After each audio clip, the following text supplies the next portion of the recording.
Muncullah titik terang. Polisi menduga kalau Somerton Man ini memiliki nama asli. Halo semua, selamat datang kembali di channel YouTube Mari Kita Ungkap. Di video kali ini gue mau ngebahas sebuah kasus misteri yang belum terungkap sampai saat ini. Nama kasusnya adalah The Somerton Man, yang mana dalam kasus ini ditemukan seorang pria tanpa identitas tengah tergeletak tak bernyawa di pantai Somerton. Seperti apa ceritanya? Mari kita ungkap.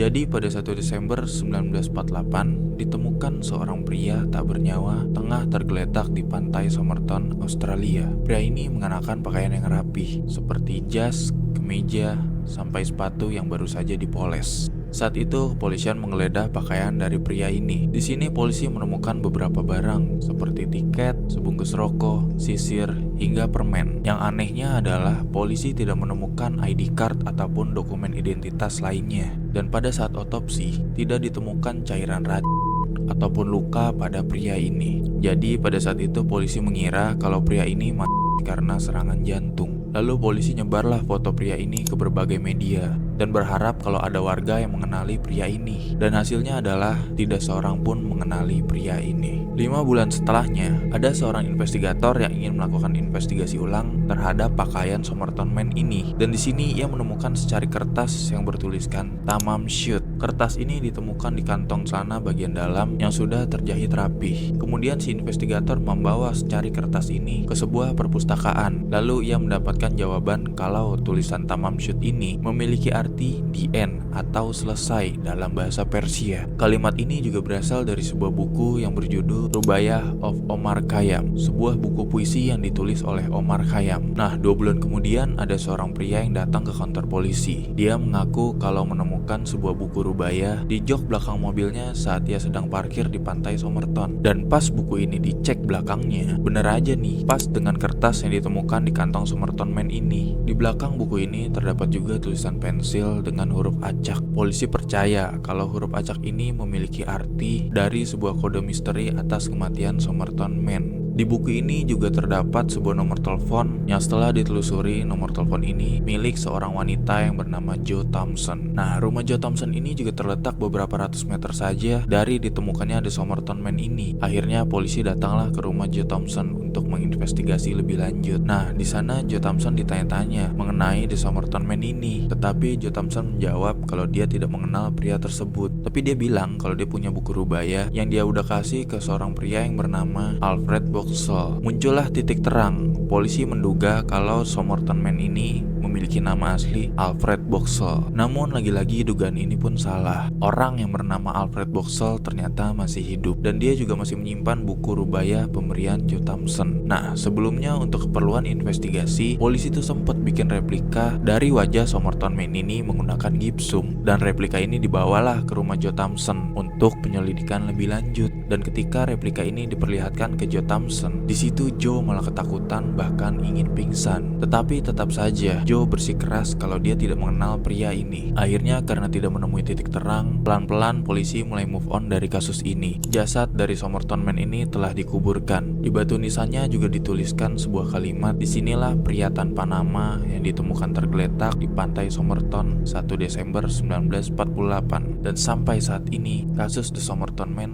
belum juga terungkap. Banyak teori mengenai kasus ini. Salah satunya adalah kalau Somerton Man ini adalah mata-mata yang dibunuh. Ada juga yang mengatakan kalau The Somerton Man ini meninggal dengan Jadi gimana pendapat kalian tentang kasus ini? Coba tulis di kolom komentar. Kalau kalian suka sama konten seperti ini, klik tombol subscribe, nyalakan juga tombol loncengnya supaya kalian tahu kalau ada video terbaru dari gua. Terima kasih sudah menonton dan sampai jumpa di video selanjutnya.